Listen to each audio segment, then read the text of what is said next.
Welcome to the Veritas Forum, engaging university students and faculty in discussions about life's hardest questions and the relevance of Jesus Christ to all of life.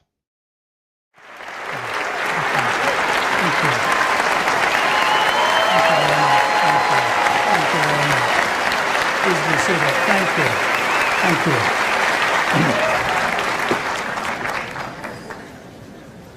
you. Well, it's a real honor to be with you tonight, and I hope I do not add to the problem of pain as I speak on this particular subject.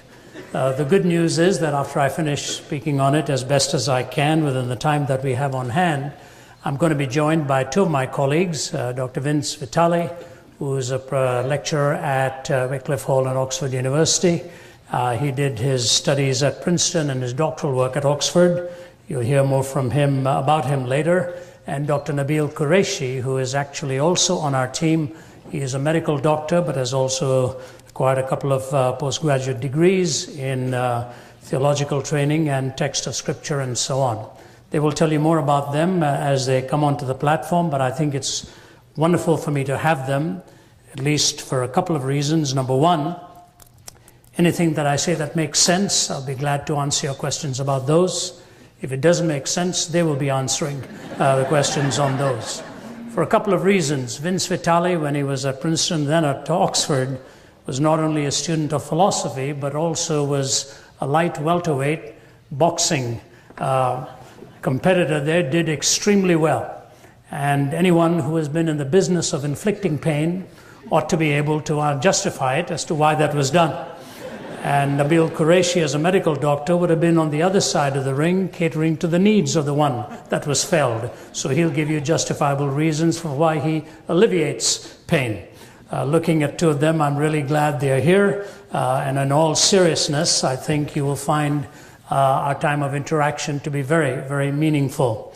We come off various itineraries from different parts of the world and different kinds of audiences. And everyone knows that this is possibly the most daunting question that challenges any theistic framework, but also any naturalistic framework, because both worldviews have to explain, in the former case, how the doctrine that they hold to in terms of the existence of an all-powerful and an all-loving God can allow the kind of evil and suffering that we experience in the world. But from the counter perspective, those who deny the existence of God on the basis of such suffering then have to find a way to explain moral reasoning. Both of them have tried it. I'm not sure that I have found the answer from the counter perspective very convincing. People like Daniel Dennett and Hitchens and Dawkins and Sam Harris. Sam Harris particularly has written most recently on the subject, and Daniel Dennett goes to great lengths in his interviews to point out what he will call the evidential problem with the existence of God, namely the problem of evil, the problem of pain, and the problem of suffering. So with that as a backdrop, hopefully we will touch some of these authors as we go along, and certainly in the question and answer time, I hope we will do our best to interact with you. Let me just say that as a speaker and one who talks on themes such as these, although it's been a long time since this particular subject was assigned to me, certainly it comes from the floor, no matter what the subject is in the defense of theism, that we're fully aware of how tough these questions are. Anyone who minimizes it obviously doesn't understand the question. And sometimes I get the feeling when those who attack theism or the Christian faith in particular seem to think that we're sort of foolish in ignoring this problem. We actually don't ignore it. Daniel Dennett, referring to Alvin Plantinga and his debate with the great philosopher Plantinga, said, well, his argument was very logical, but his belief is preposterous. Now, that's interesting, isn't it? So making a value judgment after actually denying that values actually exist. Quite pronounced, quite dramatic. But both sides feel the struggle. And every worldview wrestles with this. In fact, it has been rightly said that virtue in distress and vice in triumph often makes atheists of mankind. Virtue in distress and vice in triumph often makes atheists of mankind. Andrew Fletcher, the 18th century Scottish political activist, said this: "Let me write the songs of a nation. I don't care who writes its laws." Let me write the songs of a nation. I don't care who writes its laws. And the reason Fletcher said that was that while reason and logic and argument may come to you from the front door of rationality, music and the arts often come through the back door of the imagination. And that's why sometimes my work at Cambridge University was in really the Romantic poets. And when I see how poetry and music and the arts so often raise the question in very thorny ways, they sometimes even hint at the answer that oftentimes those who are given to pure reasoning do not even move in that direction. The famed music group Moody Blues said this: "Why do we never get an answer when we are knocking at the door with 1,000 million questions about hate and death and war? Because when we stop and look around us, there's nothing that we need in a world of persecution that is whirling in its greed. Why do we never get an answer when we're knocking at the door?" That is the musician raising it. And any time you see the problem raised, you begin to see how easy it is to give a long list of tragedies and atrocities as if we're in need of justifying that evil and suffering really exist. What I want to do is try to illustrate for you this evening that not only do we feel it, not only do we wrestle with it, not only do we argue our way through it and debate it in our own minds, but I've come to the conclusion that the problem of evil is better stated as a mystery rather than a problem. Why do I say that? I believe a problem is very easy to describe. I think it was Gabriel Marcel who said that a mystery is a problem that encroaches upon itself because the questioner becomes the object of the question. So in a mystery, when it encroaches upon itself and you are part of the very question being raised, that becomes harder to answer. But a problem is easier to deal with. As someone said, getting to Mars is a problem, falling in love is a mystery.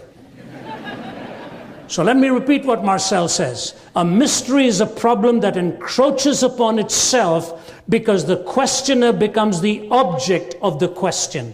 You and I are not outside of this question. We are in the question itself.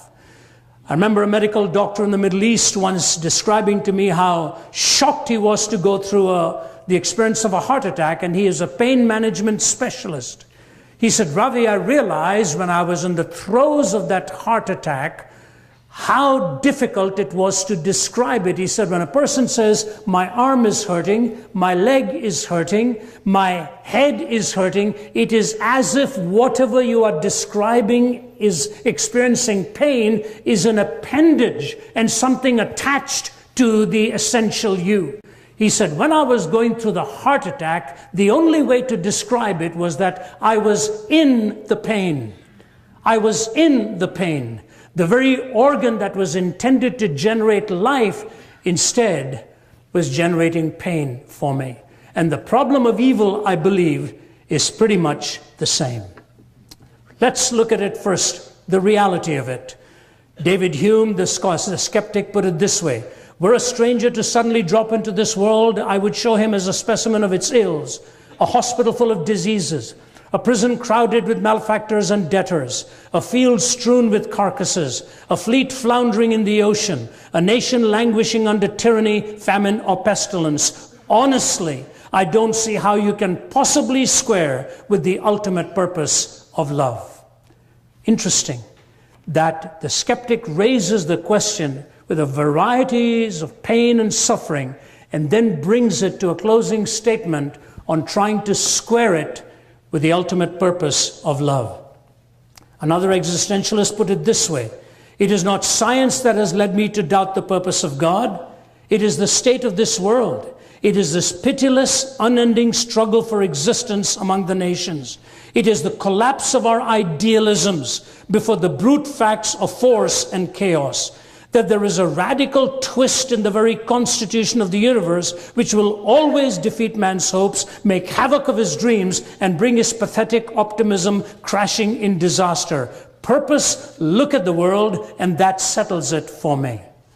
Now notice the first one in raising the question interjects the possibility, the impossibility of squaring it with the purpose of love.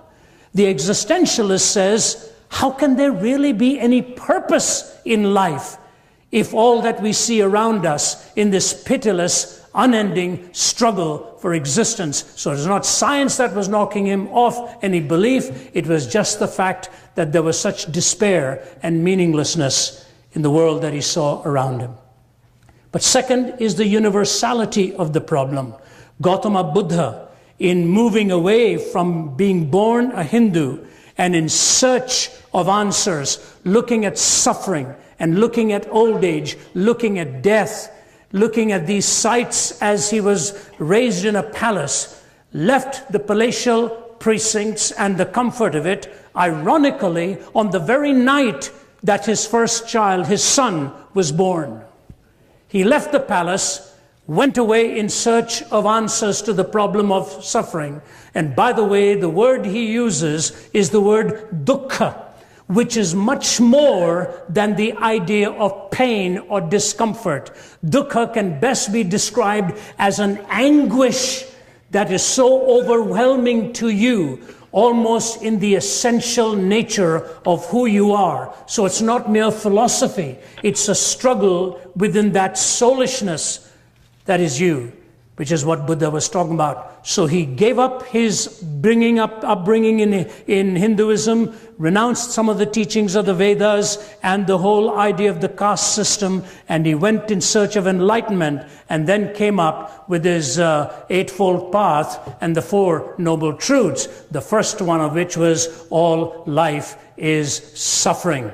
And his conclusion was, if you cease to desire, if you stop wanting, you will eliminate any suffering whatsoever. So Buddha went along that path, which tells you there's a universality to it. Now, I was raised in India. My ancestors were Orthodox Hindu priests from the deep south. And I find it very fascinating that India, which is so intensely religious, is also a country that has lived with a lot of suffering and a lot of deprivation. The songs that they sing, the music that's so often present in their movies will oftentimes talk of the pain and suffering. And yet, with that pain and suffering is that intense sense of religiosity.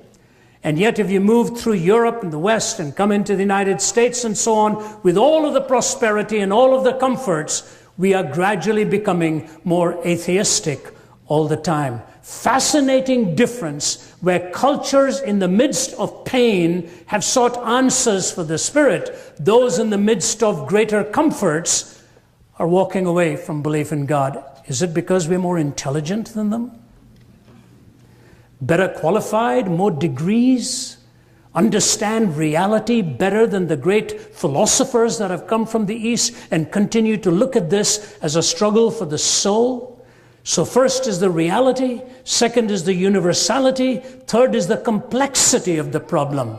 You've got the metaphysical aspect of it. What is the source of it, which is what we wrestle with most here. Then there's the physical aspect of it, natural disasters. There's the moral aspect of it. How can an all-powerful and an all-loving God allow this? So metaphysically, physically, and morally, we struggle to find answers. But here it is.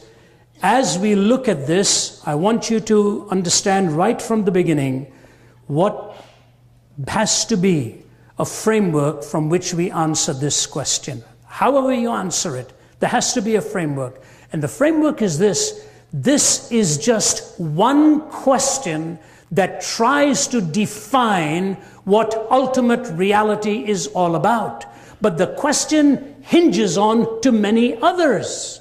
The moment you move in the direction of coming to a conclusion on this, for example, the staunch atheist who says there is no way to see the existence of an all-powerful, all-loving God, therefore this world is really godless, we have to find meaning and purpose in this very world. There's no way to sustain the existence of God. The question then comes for that person, how is this then inextricably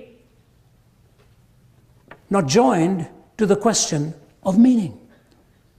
It ties in to the question of purpose and meaning.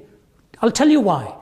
In saying that we experience suffering and evil, we are looking for a purpose to explain it. But then we conclude sometimes, the skeptic does, that there is no purpose to life itself.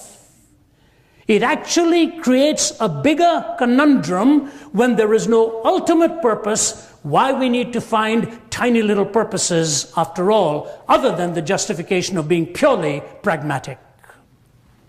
C.S. Lewis put it in these words: when a ship goes on to the high seas, it has to answer 3 questions. Number 1, how to keep that ship from sinking. He said that's personal ethics. Number 2, how to keep from bumping into other ships. That is social ethics. He said, but the most important question is, why is the ship out there in the first place? That is essential ethics. Do you realize that for the skeptic, the most important question is unanswered? They can come up with sort of social ethics, sort of a construct we can create, or personal ethics, why it is not good for me to cheat you or lie to you if the species is to survive. But they've still not been able to give us what the purpose of life is all about. We're just here. Time plus matter plus chance. And so as I deal with it, I want to take on 3 challenges that come to the Christian theist or to the theist in general, and then give you what I consider the Judeo-Christian answer, at least in a series of steps. Number 1, it is this. The evidential challenge basically says that I cannot believe in God because of the presence of evil. There is too much evil, therefore there cannot be an ultimate, all-powerful being. I recall in my earlier days when I was starting out speaking at the University of Nottingham. It was in the middle of my whole series of lectures, and I was talking once on the search for meaning. And a fellow stood up right at the back and he said, just shouted out at me, he said, there's too much of evil, too much of evil. There simply cannot be a God. So I said, can I interact with you for a moment? So he remained standing. I said, sir, when you say there's evil, aren't you assuming there's such a thing as good? He says, yeah. I said, when you say there's such a thing as good, aren't you assuming there's such a thing as a moral law on the basis of which to differentiate between good and evil? He paused and struggled with that a bit, sort of looking around and thinking. I said, let me help you here. I said, when Bertrand Russell was debating the philosopher Frederick Copleston, at one point Copleston looked at Russell and said to him, do you believe in good and bad? Do you believe there's such a thing as good and such a thing as bad? He said, yeah. He said, how do you differentiate between it? Bertrand Russell said, the same way I differentiate between blue and green. Copleston said, wait a minute. You differentiate between blue and green by seeing, don't you? Russell said, yes. He said, how do you differentiate between good and bad? This great philosopher, mathematician, gave this answer. On the basis of feeling. What else? Now, Copleston was a kind man. Somebody ought to have turned to Bertrand Russell and say, Mr. Russell, in some cultures they love their neighbors. In other cultures they eat them. Both on the basis of feeling. Do you have a personal preference? On the basis of feeling? Really? On the basis of feeling? So, he said, all right, I'll grant you there's such a thing as a moral law. So I said, when you say there's evil, you assume there's good. When you assume there's good, you're saying there's such a thing as a moral law on the basis of which to differentiate between good and evil. He said, all right, I'll grant you that. I said, but if you grant me a moral law, you must posit a moral lawgiver, because that's whom you're trying to disprove and not prove. Because if there's no moral lawgiver, there's no moral law. If there's no moral law, there's no good. If there's no good, there's no evil. What is your question? He stood there, eyeballed me and said, "What then am I asking you?" I said, "If you don't know, how am I supposed to help you with what it is you're asking me?" Now, let me be fair here. Somebody might pause and say, "Ravi, I'll grant you that there is evil and good. I might even stretch it a little bit and say, yeah, there are such things as moral laws." People like Dennett and Harris will sort of not go for the absolute, but they would certainly go for moral reasoning and moral thinking as something as having an ontic referent to by which we can make our judgments. But why do we have to have a moral lawgiver? And my answer to that is this. All questions about evil are either raised by a person or about a person. All questions on evil is either raised by a person or about a person, which means the questioner is making an incredible assumption that human beings have essential value, and that's what makes their question justifiable. That as a questioner, my question is valuable because I'm a person of value and have the right to raise it. Or the one I'm talking about in whose defense I have come, I am raising this because that person has essential value. Why do we argue for justice? Why do we come to the right, to the defense of the innocent? Because deep within us we believe that the person of value and worth ought not to be sacrificed at a whim. The essential value of human life is assumed in raising the question. And so the moral lawgiver has to be within the paradigm. If there is no moral lawgiver, I don't see how there is a moral law. If there is no moral law, there's no good. If there's no good, evil ultimately self-destructs. And the irony of it is, this is where some atheistic philosophers are being forced to get off. People like Hopkins and all, whom I might quote. But at the same time, the tension remains and the struggle remains. Let me position this for you with two illustrations. Vince Vitale and I are co-authoring a book, incidentally, on the problem of suffering. We're suffering through it right now, trying to work through it. And I was watching a BBC production on polar bears. Yeah, I do those things. I learned more from that than a lot of other stuff that goes on being idiotized in front of a box. So I may as well watch that. And so I was watching the BBC production on polar bears, and this polar bear wakes from its hibernation sleep, and its two young cubs are waiting to be fed, so it marches off. It's looking for food. And the ice is rather thin there, and he's making his way, but he gets to a pack of walruses, and he's eyeing for the youngest and the most baby walrus out there, and he spots one. But the bigger ones are aware that the predator is near, and so they're closing in a bit of a circle. Finally, with bounding strides, he leaps into their midst, desperately trying to get this baby walrus. The bigger ones are butting away at this polar bear. And the polar bear, ultimately unable to penetrate these defenses and gets bloodied in the process. The last scene is the polar bear turning and walking around back and digging its own grave. It does not now have the strength to make it all the way back to the cave. And you know, you look at it and your heart goes out. You're feeling sorry to see that happen. And the BBC commentator ends with this comment. He said, you know what?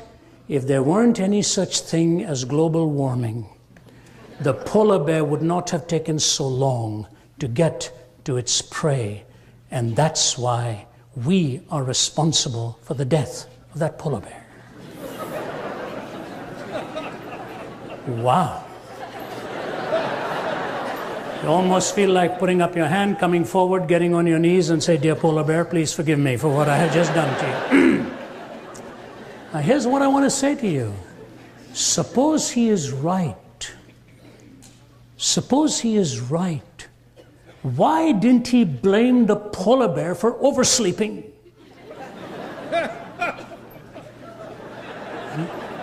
If it had got up a couple of days earlier, maybe it would have had more strength and got some other kind of prey. Why didn't he look to the beastly world to find some kind of incrimination there? He goes to us.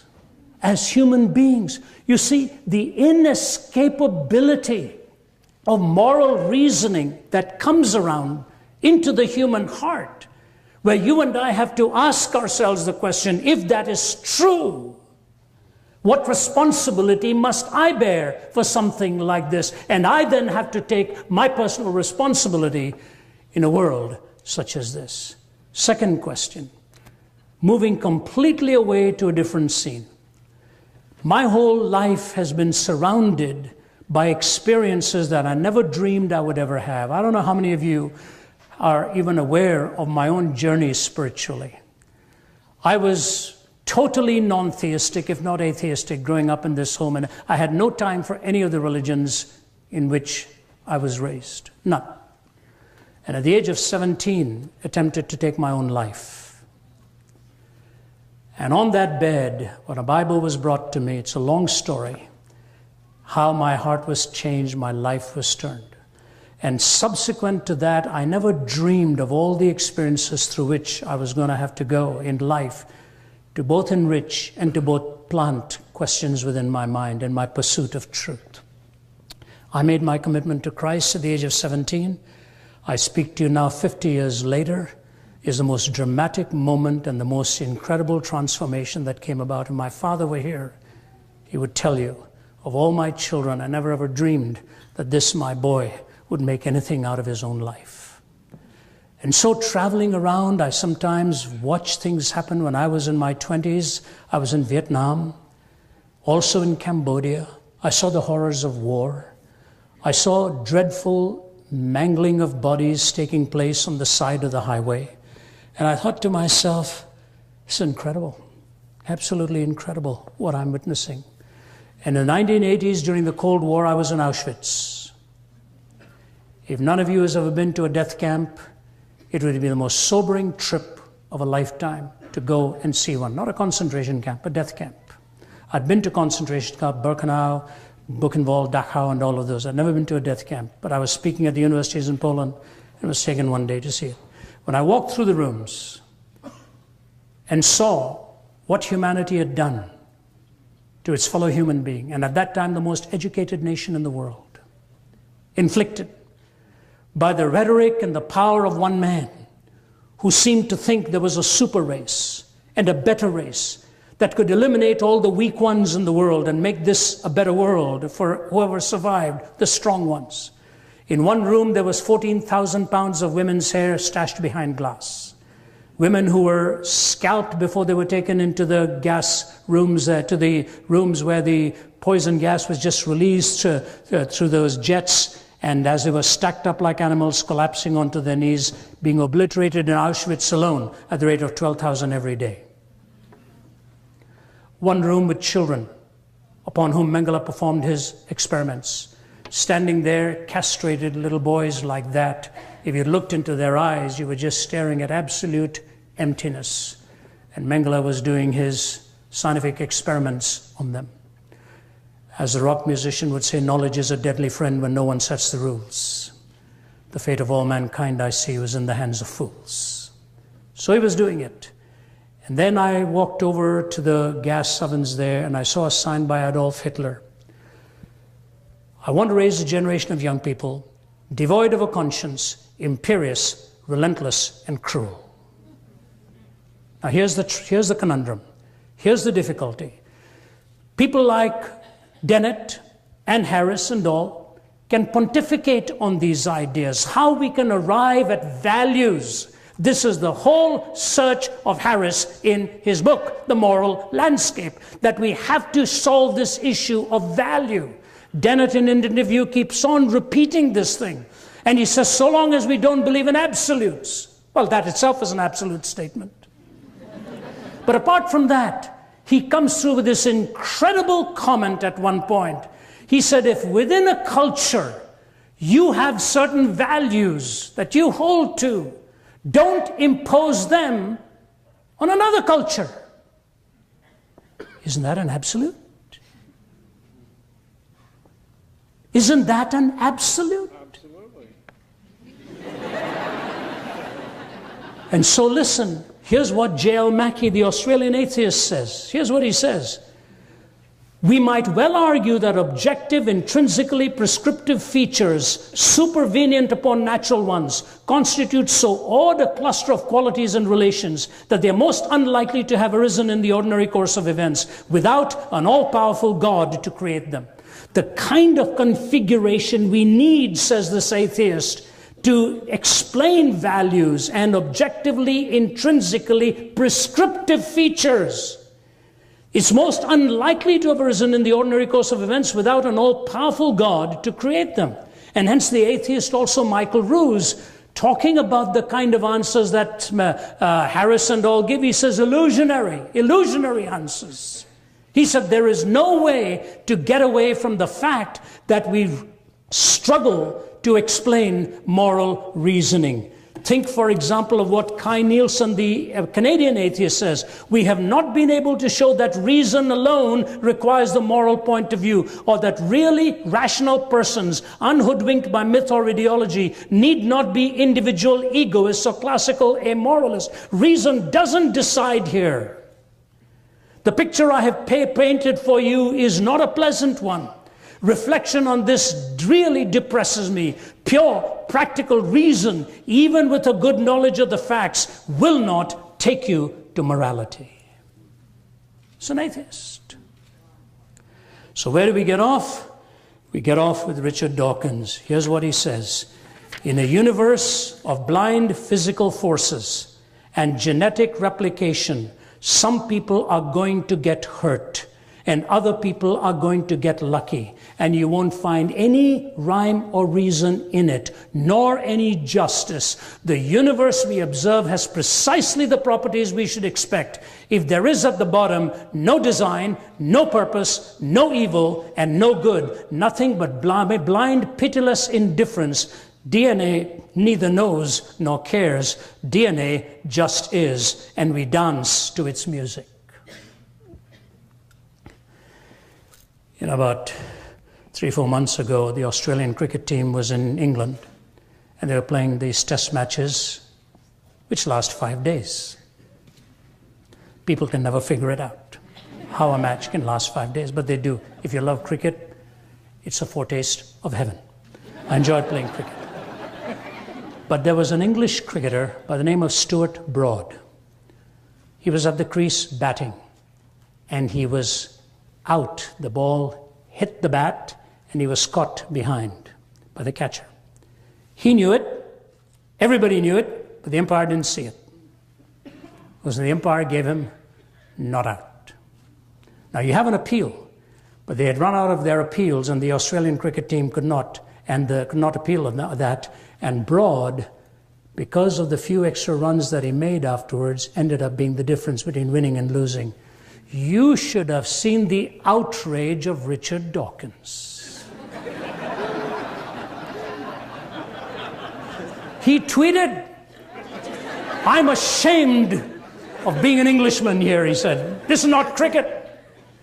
He should have walked. Stuart Broad is a cheat." And he wasn't prepared for the huge deluge of tweets that came. Richard, it's okay. He's dancing to his DNA.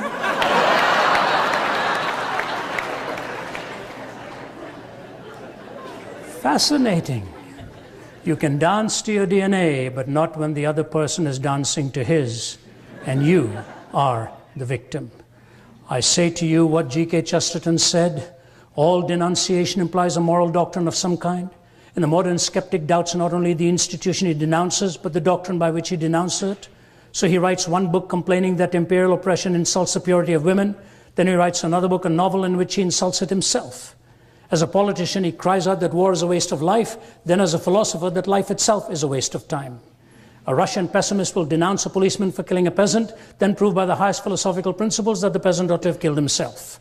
A man denounces marriage as a lie, then denounces aristocratic profligates for treating it as a lie. The man of this school goes first to a political meeting where he complains that savages are treated as if they were beasts. Then he takes his hat and umbrella and goes on to a scientific meeting where he proves that they practically are beasts.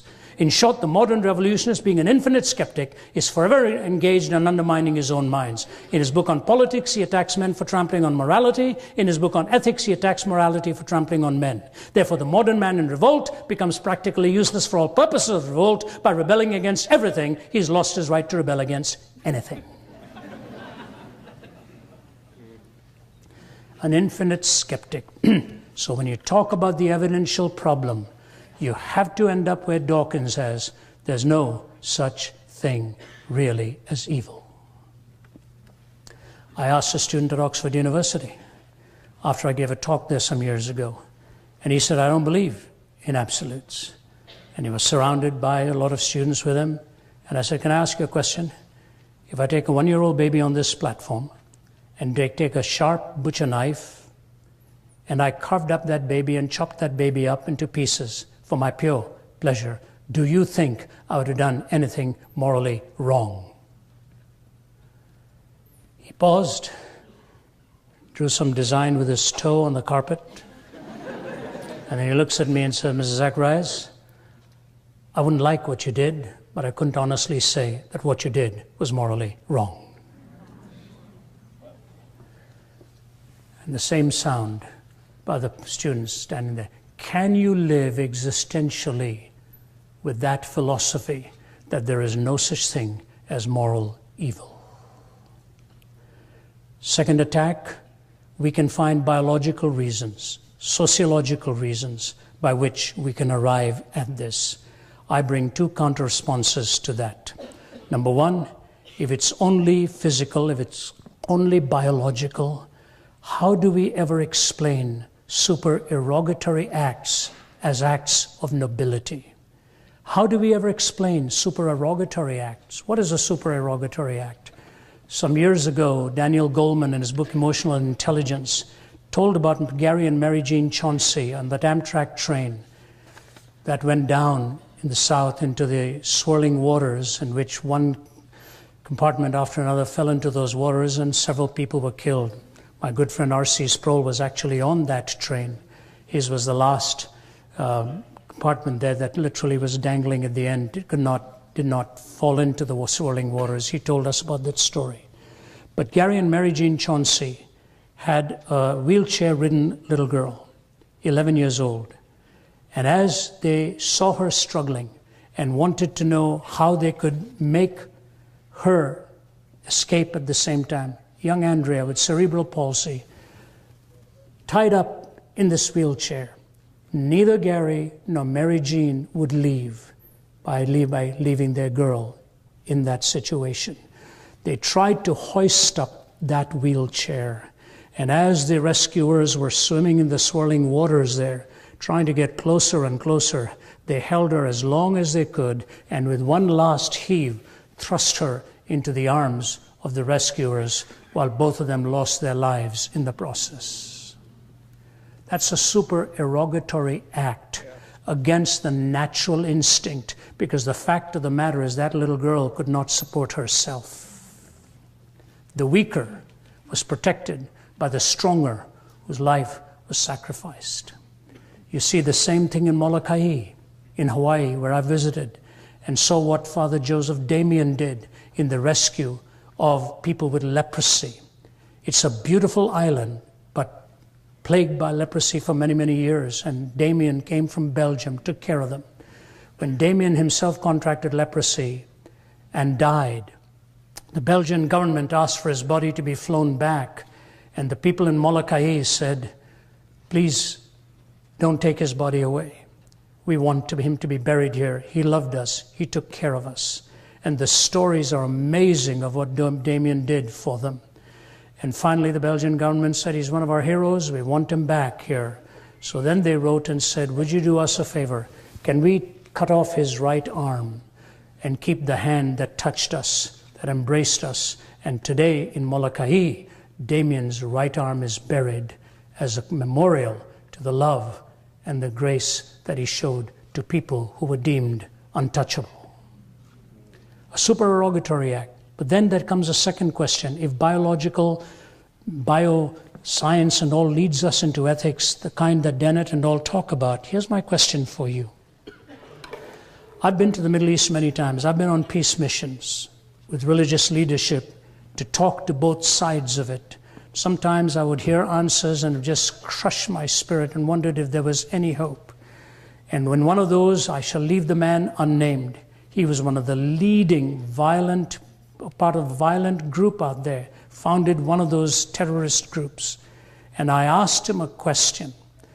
I can't really tell you what question I asked because it was a private conversation. But the answer that he gave was chilling, absolutely chilling. And I said to him, I can't leave here without responding to you in some way. I'm your guest, but I want to talk to you about this. So here's what I want to say. Listen to me very carefully. In all of our efforts to find some kind of naturalistic explanation for why we must be good, noble, kind, and I'm all for it. And let me put a caveat in here. I'm not for a moment saying that an atheist or a non-theist or an agnostic cannot be a good person. No. That's not what I'm saying. I've met many good, decent people who don't believe in God. So I'm not accusing the person themselves of not possessing that virtue. I am just saying, how does one bring about a rationally compelling way to defend it?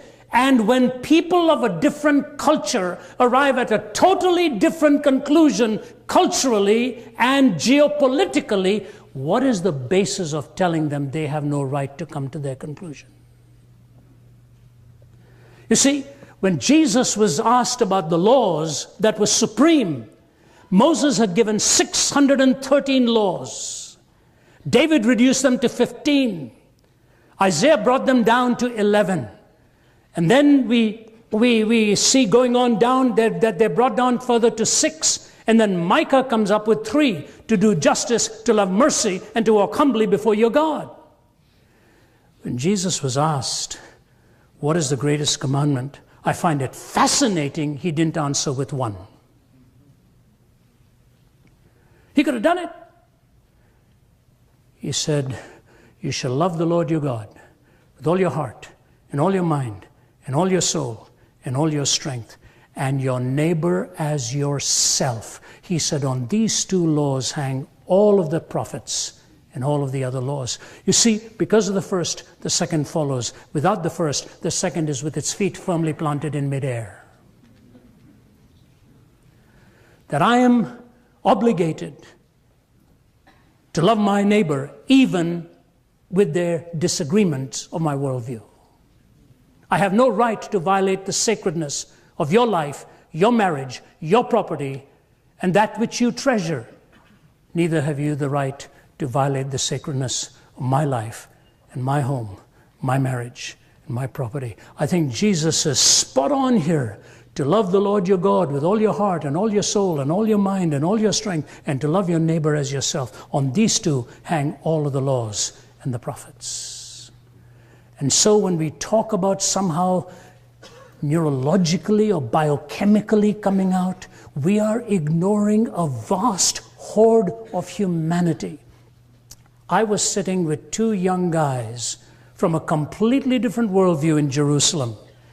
And I have to tell you, we get into these places and they've been very good to me, even if they get rather loud. We'll talk. I've lectured at many, many campuses of a different worldview. And this guy looked at me and he said, let me tell you something. We will first take care of Saturday, then we will take care of Sunday. And I knew exactly what he was saying. That was his law. That was his commitment. And do I come to him and say, biochemically, I don't think you're responding with any sense of nobility here? It may have been my last statement. And I say to you, these counter perspectives are not answering the question. So I close with that and move quickly to my answers here. Viktor Frankl, who was in Auschwitz, said this: if we present man as an automaton of reflexes, as a mind machine, as a bundle of instincts, as a pawn of drives and reactions, as a mere product of heredity and environment, we then feed the nihilism to which modern man is in any case prone.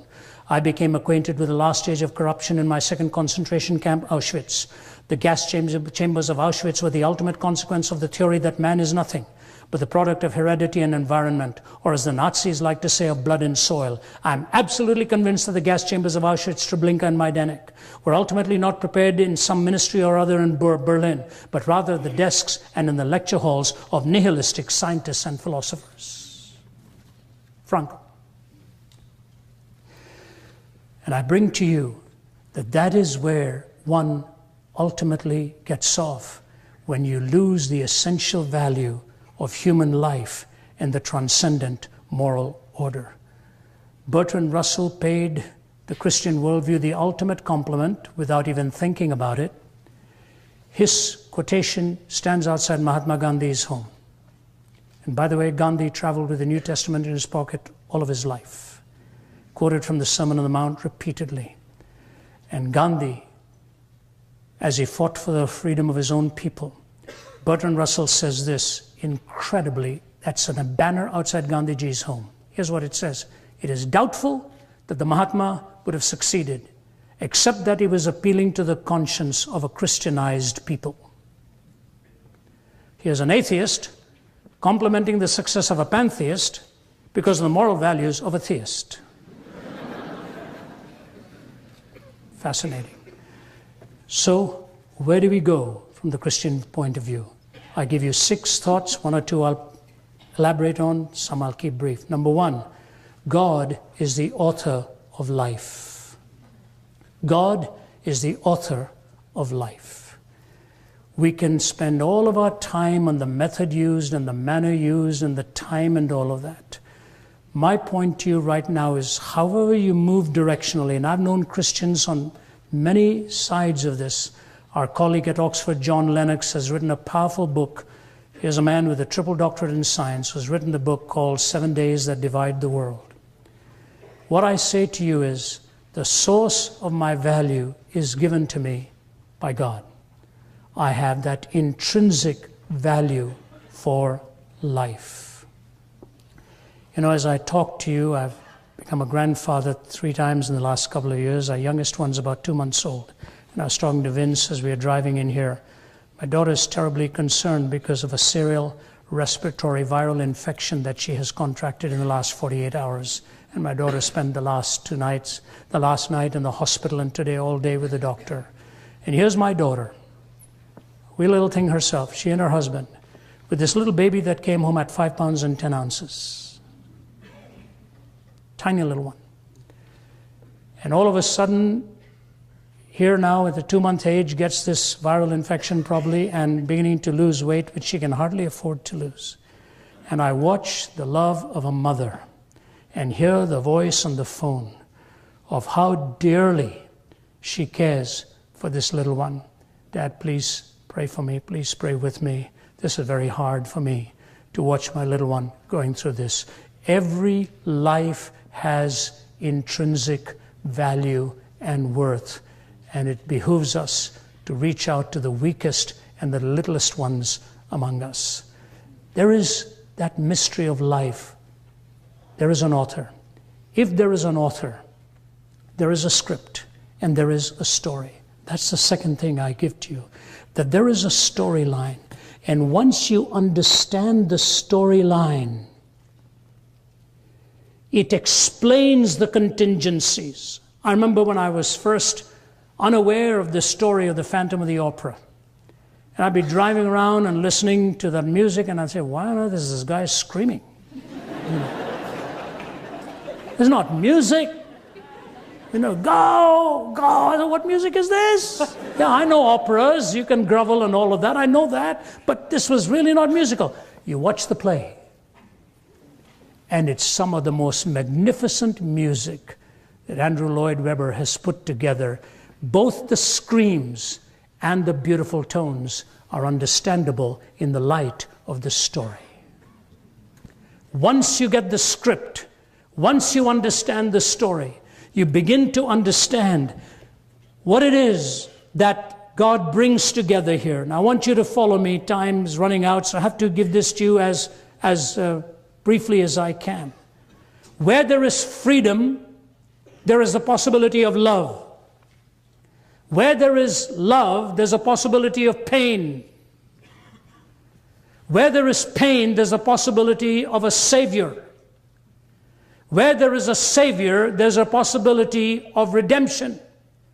Where there is redemption, there is a possibility of restoration. Freedom makes love possible. Love makes pain possible. Pain makes the Savior possible. And the Savior brings redemption, and the redemption brings restoration. I have seen this again and again and again demonstrated in life. My colleague Matt, who travels with me, will tell you. Just a few months ago, May of this year, I was in Manila in the Philippines, and unknown to me, a very prominent person in the country stood up at the end of my talk and walked up to the microphone, standing about 6'3" or so, handsome-looking guy, and his tears running down his face. He said, "You're talking about meaning, purpose." He said, "I don't have it." He said, "I'm living with three things: pain, shame, and guilt." Pain, shame, and guilt. How can you help me? I didn't even know he was an actor, but I said to him, "You know, you're a made-for-the-movies kind of guy." And I said, "You talk about meaninglessness." When we were driving back that night, I saw his face all over the billboards everywhere. He told me his story. He was a playboy in private, living a totally debauched life, and a drug addict to the core. Well-known film actor. If I named him, anybody here who comes from the Philippines will know exactly whom I'm talking about. I probably don't even name him. He was living this duplicitous, horrid life, videoed himself in all of his exploits. Somebody broke into his apartment, took all of those videos, put it on YouTube. He was branded the most hated man in the Philippines. So he comes to me, opens up, bows his head, and gives his life to Christ. He says, "I have a request to ask you." He said, "Ravi, please, can I travel with you as much as possible over the next several months? I just want to learn." So he's been covering all of the globe with us. Came to Indonesia, came to Singapore, came to Los Angeles a couple of weeks ago, and Malaysia, India, so on. A week ago, he writes to me. I could read his letter to you. I wept when I read it, and I sent it to my colleagues in the team. He said, "I want to tell you, when I came back to the Philippines, I wasn't expecting to see the terrible devastation." He said, "I've taken my valuables and I have auctioned them off. I'm raising money, and we've raised quite a bit. I'm personally going to fly out to help the suffering and the wounded and try to bring some meaning and help and hope into their lives." A few months ago, he was plundering people. Now, he writes a letter, and I say to myself, my goodness, what a story, what a script. The story is this. What is it? Number 3, that life is sacred. Life is sacred. And may I say this to you, the problem in the Christian life and the gospel is not that we are not moral. The problem really is that we are dead. We are dead to God. And Christ didn't come into this world to make bad people good. He came to make dead people live. The grace of Christ brings you to worship. Now, I want to point out 2 things, and my next few comments will be very brief. It's this. When we talk of the purpose of life as worship and intrinsically sacred, follow me now, please. The greatest question the big 3 raised of Socrates, Plato, and Aristotle was this. How do we find unity in diversity? How do we find unity in diversity? That's why we created universities, to find unity in diversity. That's the whole meaning. That's the whole meaning. And by the way, I commend you for your motto. Do you know what precedes what your motto is? If you abide in my word, you are my disciples. Then you shall know the truth, and the truth shall set you free. Truth's not standing again with his feet in midair. And so the whole idea of the sacred and the big three looking for unity and diversity. Where do you find it? That's why we came up with the word quintessence, because they gave us 4: earth, air, water, fire. Somebody said, that's not unity. We need a 5th essence that unites these 4 essences. That's the 5th essence. America was founded e pluribus unum, to find unity and diversity. Boy, it doesn't look like it very much right now. But here it is. How do we find unity in diversity? That question haunts all of us. Archbishop William Temple said, worship is the submission of all of our nature to God. It's the quickening of conscience by His holiness, nourishment of mind by His truth, purifying of imagination by His beauty, opening of the heart to His love, and submission of will to His purpose. All this gathered up in adoration is the greatest expression of which we are capable. Quickening of conscience by His holiness, mind by His truth, imagination by beauty, heart to His love, will to His purpose. You will never find unity and diversity on the outside until we have found unity and diversity on the inside. You see, the reason we honor our vows is the same reason we pay our taxes. You do not violate the sacred trust God has given to you and to me. Just think of what a different world we would be living in if you and I treated with sacred respect the right of another person. That's the greatest gift God has given to you and me. And think of all the battles we have in violating each other's sacred rights. And ultimately we stand before God with the right that He gave to us to come to Him, to worship Him, and to serve Him. If worship is at the core, then one of the fingers in the fist of worship is love. Let me quote Jean-Paul Sartre, C.S. Lewis, move to my final thought here. Sartre, in Being and Nothingness, the man who wants to be loved does not desire the enslavement of the beloved. He is not bent on becoming the object of passion which flows forth mechanically. He does not want to possess an automaton, and if we want to humiliate him, we need try to only persuade him that the beloved's passion is the result of a psychological determinism. This is Sartre. The lover will then feel that both his love and his being are cheapened. If the beloved is transformed into an automaton, the lover finds himself alone. In other words, love has to have the freedom of the will. Let me read this for you from C.S. Lewis. It's a powerful quote. C.S. Lewis says this: to love at all is to be vulnerable. Love anything and your heart will certainly be wrung and possibly be broken. If you want to make sure of keeping it intact, you must give your heart to nobody, not even to an animal. Wrap it carefully round with hobbies and little luxuries. Avoid all entanglements. Lock it up safe in the casket or coffin of your selfishness. But in that casket, safe, dark, motionless, airless, it will change. It will not be broken. It will become unbearable, impenetrable, irredeemable.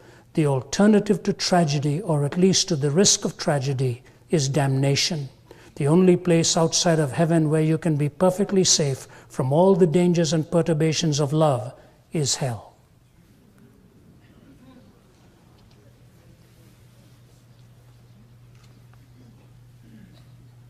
Fyodor Dostoevsky said, when he was asked to define hell, he said, I can only think of one statement: the inability to love.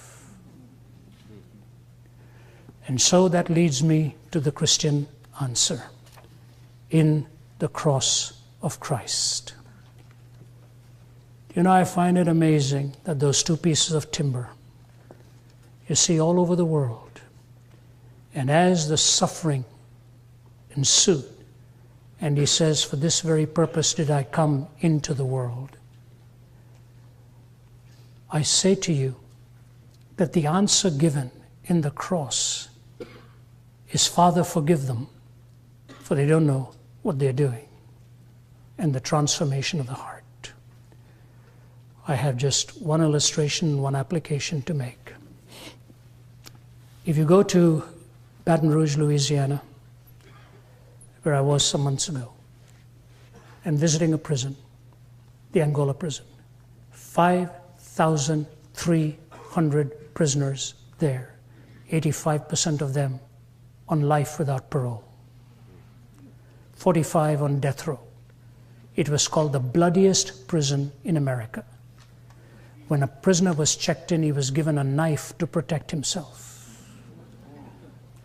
Blood on the carpets, blood on the walls, ceilings, hardcore criminals. I spoke to them 2 or 3 times. The last meeting, 700 live and piped into every cell.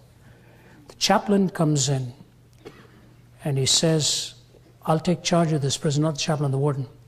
He said, let me do it my way. He puts a Bible in every cell.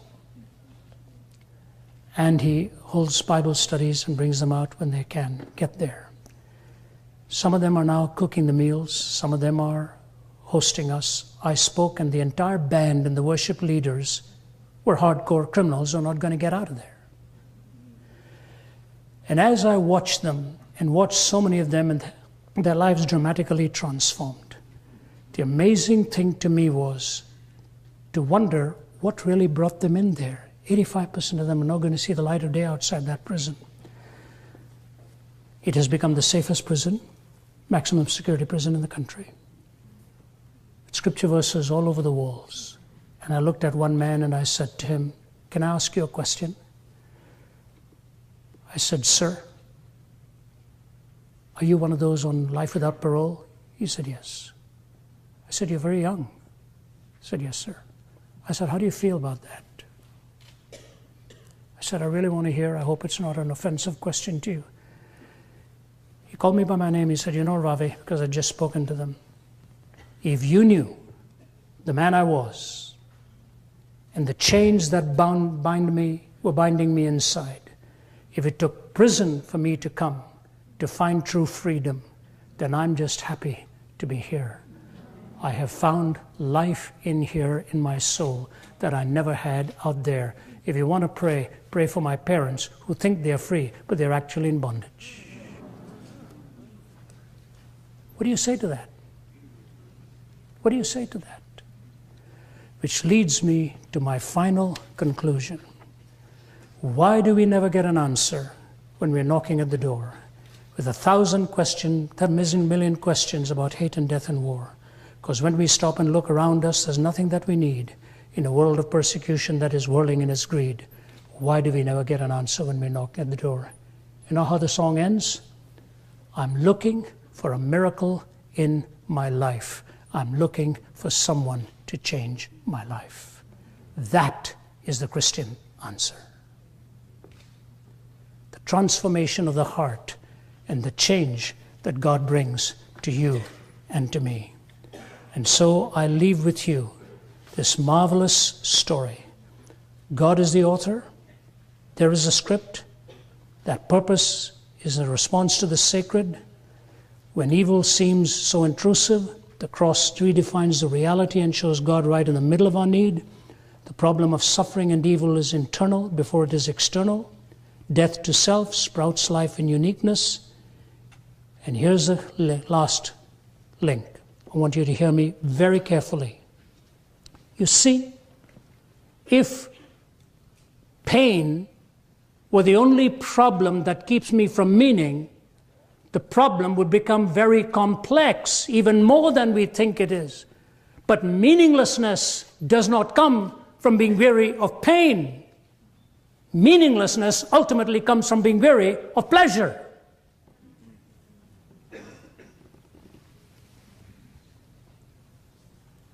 Chesterton said that. The loneliest people in the world are those who've exhausted pleasure and come away empty. I wrote a book on an imaginary conversation between Oscar Wilde and Jesus. I called it Sense and Sensuality. It's part of a series. The first one was Jesus Talks to Buddha, The Lotus and the Cross. Second one was Sense and Sensuality. Jesus Talks to Wilde. The third one was The Lamb and the Fury. Jesus Talks to Hitler. There were half a dozen others. Oscar Wilde, lying in bed in Paris. I visited that hotel. Died in his 40s. He turns to his lover, Robbie Ross, and he says this, listen, Robbie, did you ever love any one of those young boys for their own sake? Wow. A hedonist on his deathbed wanting a definition of love. Did you ever love one of them for their own sake? He said, no, I didn't, Oscar. He said, neither did I. Bring me a priest. And in his poem, The Ballad of Reading Gaol, he said, only the blood of Christ now is able to cleanse the stain in this heart of mine. Interesting that a hedonist, for the verse to be put on his grave in Paris in a massive phoenix, the verse that he chose was the verse from the book of Job on suffering.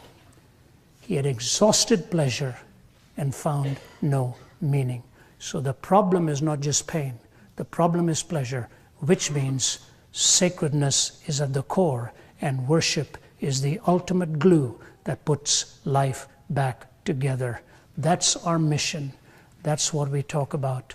And I want you to know, if you sincerely search that, I think you'll find why it is that the worldview comes together with the mystery and ultimately the script that God gives to you and me. You've been a very patient audience, and I want to thank you very much for giving me a hearing.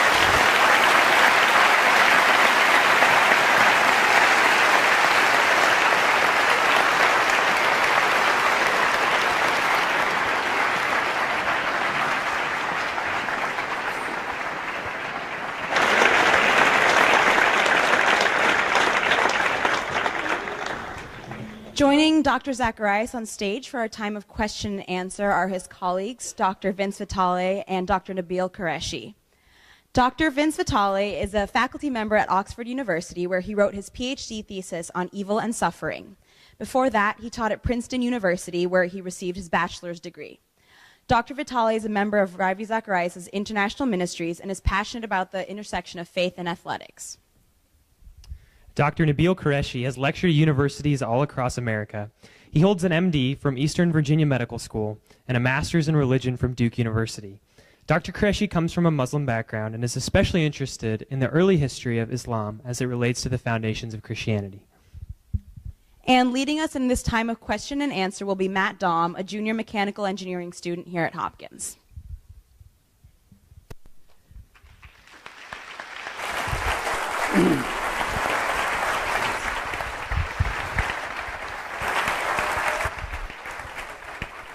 Thank you, everyone, first off, for being so patient and willing to move around.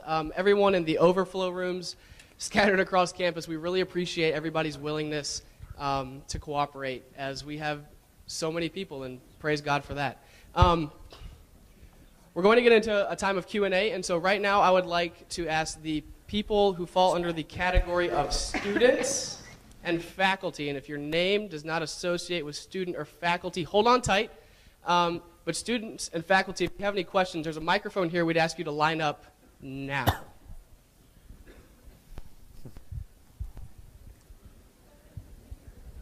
Did Dr. Zacharias actually answer all your questions?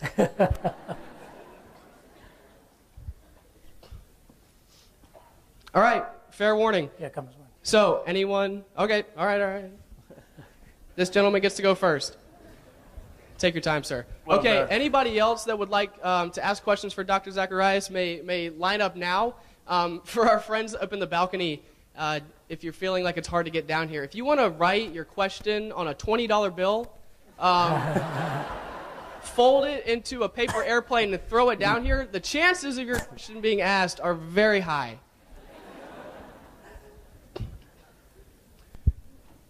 One more announcement. As we ask questions, I would ask everyone to please limit their question to the number of 1, so we can get through as many people as possible. And as soon as you're ready, sir, we'll begin. Well, I just want to say, I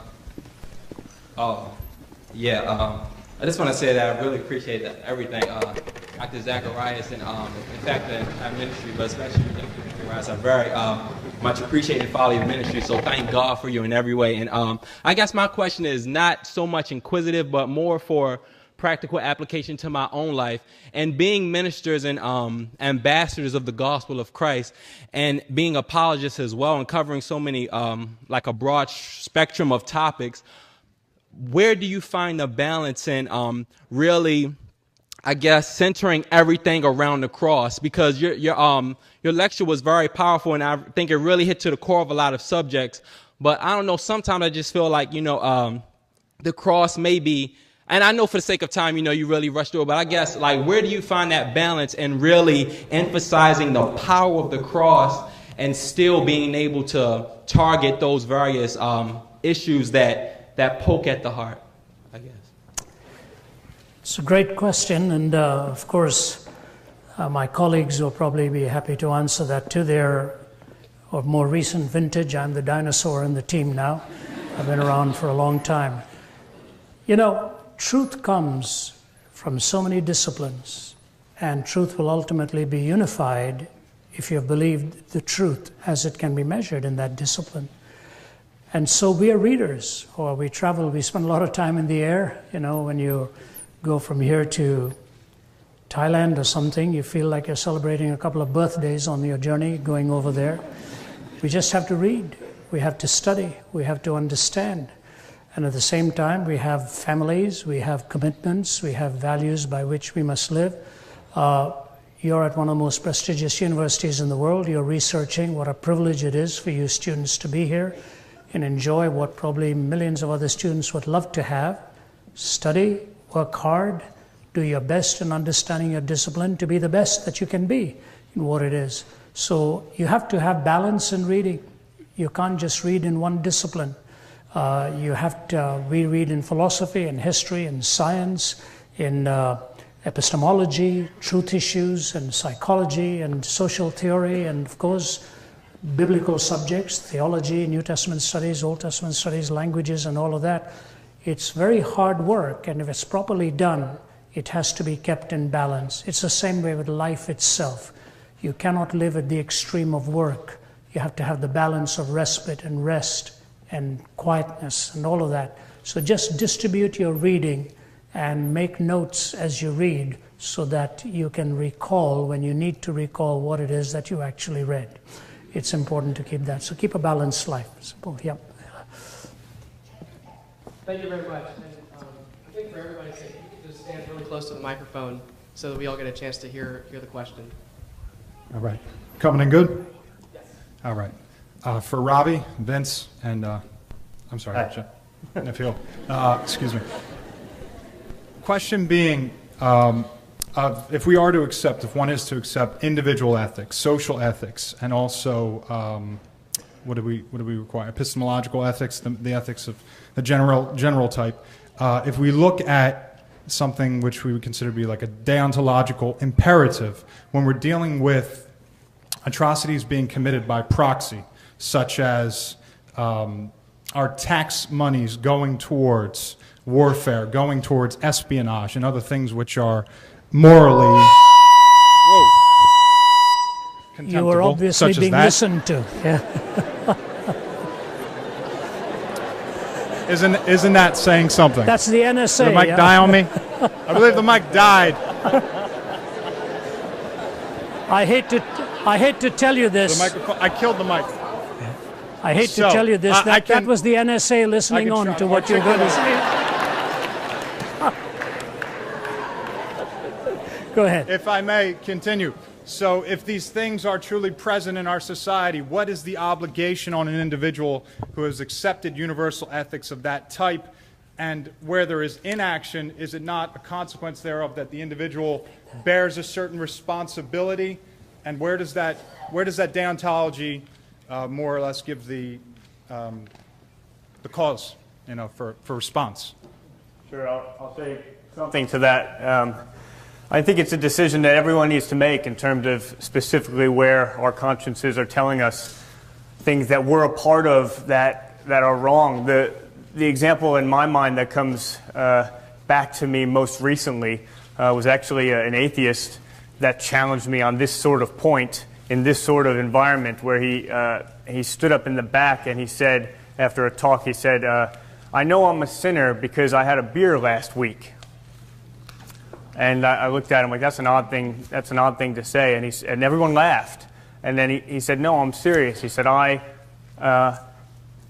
every week indiscriminately spend my money on things simply for my own luxury when there are people who are starving in the world. And I had never had someone put that to me so directly. And it just made me think about what are the things that I'm complicit in? What are the things that my money goes to? It was largely the way that the early church in the first 2 or 3 centuries used the money that God had entrusted to it, that it grew. It was largely because during the plagues of the 2nd century and the 3rd century, you were statistically more likely to survive if you knew a Christian. And that's one of the major reasons that the church grew initially. So I think your point is well taken, and I think it's precisely when the church is really being the church, really being what God has called it to be, by saying, how do we use what we have been entrusted with, and how do we take responsibility for what we're complicit in, that we actually love our neighbors in such a way that people will want to join that community. So continue to think about those things, but hopefully that's a starting point. Thank you. You wanted to say something, Nabil? No.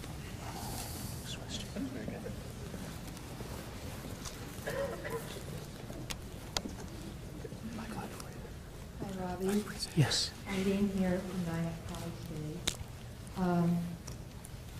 2 years ago, I pleaded with God to give me his heart. Can you hear me? Can you say again, please? 2 years ago, I pleaded with God to give me his heart. Since then, my husband and I have experienced a series of heartbreaks. Today, I had a CT scan performed at Hopkins because of a suspicious nodule on a chest x-ray. My breathing has worsened considerably. I am still suffering with presumptive MS of over 30 years. Why has our suffering escalated and in a state of perpetuity since praying this prayer?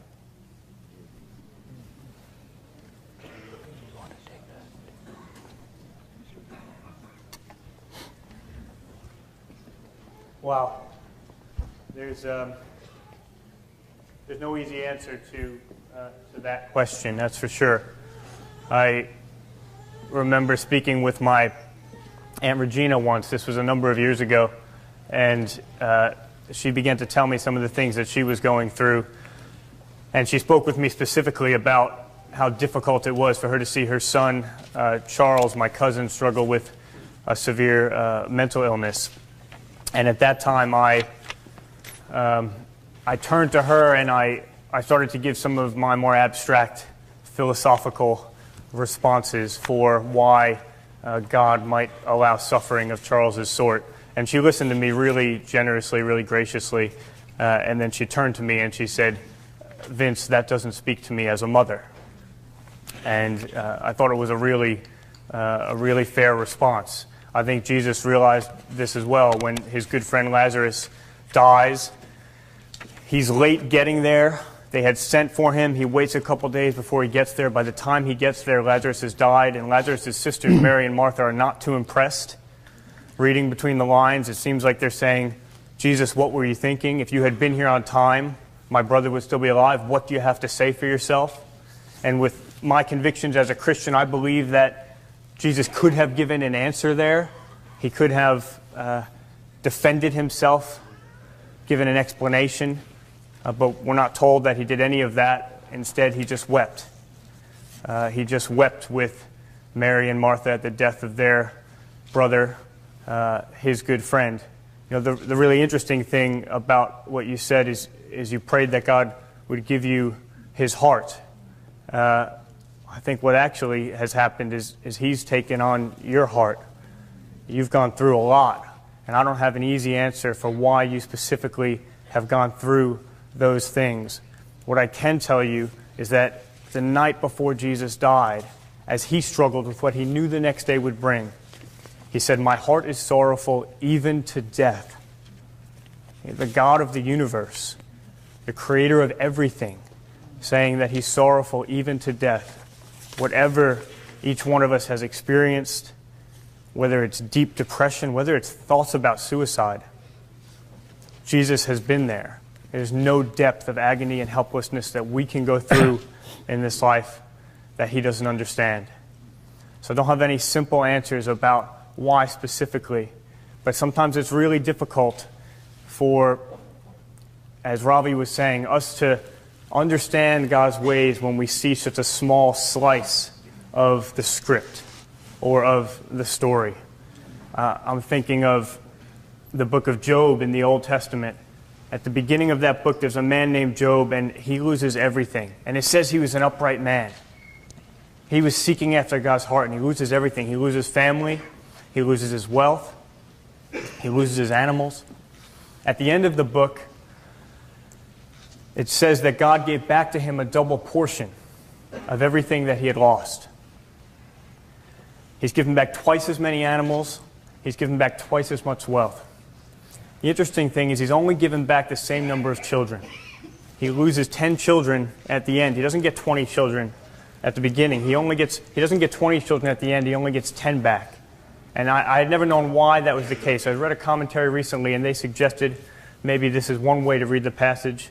Maybe that's because Job didn't lose the 10 children at the beginning. Maybe he's just not with them for a time. And maybe just giving 10 back at the end of Job's life was to give him that double portion of 20 children. What if it's the case that what we see is literally just the first few moments of our lives? What if it's really the case that one day there's going to be a place where the Bible says God himself will wipe every tear from our eyes?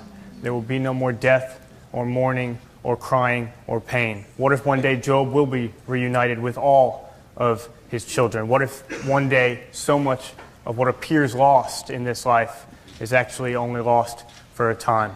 So I don't have a simple answer for you, but I do believe that I have a God who gives hope, and that will be my prayer for you.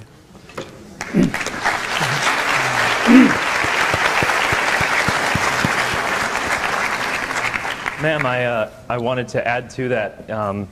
I never really thought about the 20 children from Job. That's very interesting. I think if he did get 20 children, that might have been more punishment than not. So fair that point, could be one fair answer. I haven't studied philosophy quite the way Vince has, and so that's why I was hoping he would go first. My experience has been more in the medical field and the sciences, and as a student of medicine, one of the things that absolutely blew my mind, one of the things that we took for granted quite regularly, was just how finely hinged life is on the precipice of death. It's just, we so take it for granted that we wake up every morning. What say do we have in waking up in the morning? We go to sleep and we wake up and it happens regularly, and so we take it for granted. But there's nothing we do to make that happen cognizantly. And we think about momentarily the malady that you mentioned, that you have, the multiple sclerosis. We just act. So immediately we act. We see things, we can point to it, and it's so natural to us. We don't even think about what's happening here, that your brain and your nerves function as electrical systems, and you have capacitors that allow a signal to go from your brain to your finger, and for your muscles to work at the very fast rate at which they do. And those capacitors, if they stop working, these myelin sheaths, you get multiple sclerosis. Just one small part, a very complex system, can cause such devastating effects. And as painful as it is, I think one thing that you have probably learned is just how beautiful it is and how much people take it for granted when this amazingly complex system works the way it ought to. Something we take for granted every single day. And I know when I pray, early on when I began to pray as a Christian, I was a Muslim formerly, and part of my prayer was the 5 daily prayers. It was very scripted. Everything was scripted. The only thing I got to choose in my 5 daily prayers was which portion of the Quran to recite. So when I began to learn how to pray as a Christian, these improvisational prayers, I said, what am I supposed to pray? And I'd look at my hands as I'm praying. I'm saying, I got 10 things to pray about right here. Every single thing. And what if I didn't have these? I mean, my whole life would be absolutely different. And so you have learned that message, unlike many of the rest of us will ever be able to learn it. But the other thing that I learned in the process of transitioning from Islam to Christianity, the other thing that I learned was that God, according to Islam, we don't learn this. God did not stand apart from your suffering. He didn't watch you suffer and say, I want to see what she ultimately does. I want to see what way she finds for herself. God takes a look at our suffering and says, I cannot remain aloof from that suffering. I will enter into it. You know, Jesus could have come as a prince in a human sense. He could have come with power. He could have come at any time in human history. He chose to come at a very specific time when people had invented how to execute people the most painful way ever devised. The most humiliating way ever devised. God said, that type of suffering, which goes beyond all other suffering, that's what I will choose to take on for myself. He entered into it. And why did he do that? Out of love for you. He didn't watch you suffer and stand aloof. He took that suffering upon himself so that he could show us what true love was all about. And you are learning this in a way none of the rest of us will. And so I praise the Lord for who he is, and I praise the Lord for who you are. You were designed before the creation of the world. This is also a Christian truth. You were designed before the creation of the world with every single aspect of you in mind. You are not incidental. You are not random. You are not an accident. You are a loved creation of God. And that is absolutely amazing. So if I can encourage you with anything, it's who he is and who he's made you to be.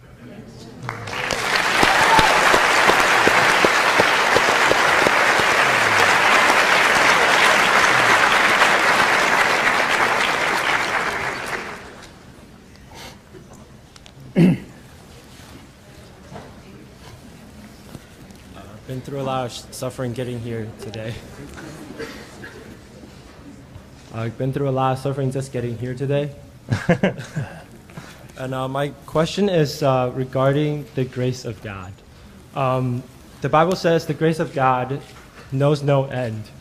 My question is it possible for God to have a plan to redeem the condemned, those who have passed away and have not accepted him? Because the Bible says the grace of God goes so far. Is it possible to have a place where he just doesn't look anymore? Hell is an absence of God, right? But God is omnipresent. So does that kind of contradict itself?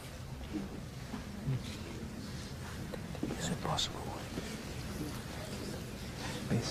And is it possible for God to have a plan to redeem these people that hasn't just been revealed yet, knowing how deep his grace is? There is nothing in the Bible that intimates the chance after death. There's a passage in Peter to which people sometimes refer, and one particular sect believes that. What I have found is that wherever I have gone, I am amazed at how God has been able to reach people in places that I never even thought his voice would have been heard or the gospel would ever have been preached. I don't know if you've ever read the story of Sammy Morris from Africa. It's called The March of Faith. How he came out of that tiny little village and somehow was a stowaway on a ship, arrived in New York, and went looking for somebody who could open up life for him. And when Samuel Merritt gave him the gospel, he said, that's the one I've been looking for. That's the name I never had, but that's the Savior I have always wanted. And in fact, Taylor University, where he went and attended, has the chapel named after Samuel Morris. I think you and I need to bear in mind that God, who is omniscient and omnipotent, has a way of reaching people way beyond what you and I may actually imagine. Let me give you my own personal illustration. I had never cracked open a Bible on my own in my life. And when I lay on a hospital bed there, the last thing I really expected was a Bible to be brought to me. And yet this individual comes in to my hospital room, gives me that Bible. I couldn't hold it because my body was totally dehydrated with the poison that I'd taken and all the moisture that I'd thrown out of my system. I couldn't hold it, so he gives it to my mother. My mother, reading in the King James language, didn't do very well, but she was reading through it in John chapter 14. And I had to ask myself, how did this happen? That I, as a total destitute, am lying in a hospital bed and this man comes in with the Bible to give me the scriptures to read. This man ended up, he's an Indian man, ended up living in California, and he passed away in February of this year. And I spoke to him a few weeks before he died. I phoned him, he was living in a lot of pain. And he said this to me on the phone. I quoted it at Princeton that night, and I didn't know his daughter was listening in on the phone. And she asked if she could put it as one of his eulogies on the website because he just passed away the week before. He said, Ravi, I sometimes wonder if I came into this world just in order to be able to come and bring this Bible to you in the situation in which you were. You know, I started crying on the phone, and I said to him, I said, you know, Fred, God had a lot more for you in life than just that. He found it totally fulfilling that whatever prompting he had in his heart to bring the scriptures to a desperate young man at 17 and give him the verse from John chapter 14 where Jesus said, because I live, you also shall live. God has amazing ways of reaching people in places that you and I would never, ever dream about. Let me give you one more illustration of this and I'll be seated, and after that. My brother-in-law, Sundar Krishnan, came from an Orthodox Brahmin Hindu family. We grew up together. I've always said, I thought for a lot of time that he liked me, found out he liked my sister. He's my brother-in-law now. He was a nuclear physicist for the Atomic Energy of Canada, gave that up. In the peak of his career as a chief safety expert, went into Christian ministry. His father and mother, quite orthodox in their beliefs, Sundar would talk to them, I would talk to them, they would sit listening. And the father was a very, very sophisticated thinker and a very moral man. He never said much. He would read C.S. Lewis, he would take me into a side room and ask me some questions. Sometimes he didn't want to do it openly. At the age of 85, he died. It was on Thanksgiving weekend, Canadian Thanksgiving. And he was lying in bed there, and my sister told me, we walked into the hospital with my children and all of the relatives, and he's lying there in bed, and he said, I want to say something to all of you. You know the kind of life I've led. You know the manner of truth I have pursued. You know who I am.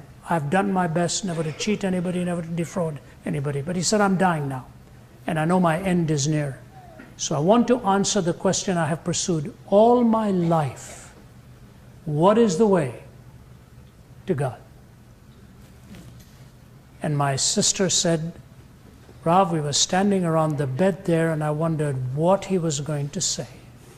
With our grandkids and all of his friends standing, he said, I have come to the conclusion, lying on my hospital bed here, all alone and seeking for answers, that the answer is in Jesus Christ. He said, that's my Savior, that's my Lord, and I leave him with all of you before I depart. Nobody talking to him in that hospital room, nobody sharing anything with him.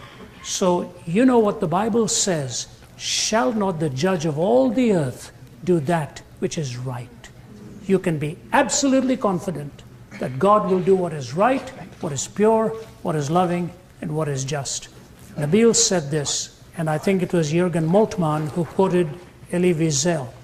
Standing in concentration camp, Elie Wiesel saw a young man struggling as he was being hanged, struggling for life. And he said, I kept asking, where are you, God? Where are you? And he said, out of nowhere, the voice came into my mind, and I can't figure out why. The voice came saying, hanging there on the gallows, where else? This Christ, who gave himself for you and for me, will go to the trouble of revealing himself to all the ends of the earth. And the Bible makes that very clear, even in the book of Romans. Worry about what you know and what you must share to the other part of the world. God will do that which is right, as he's given us the opportunity and time.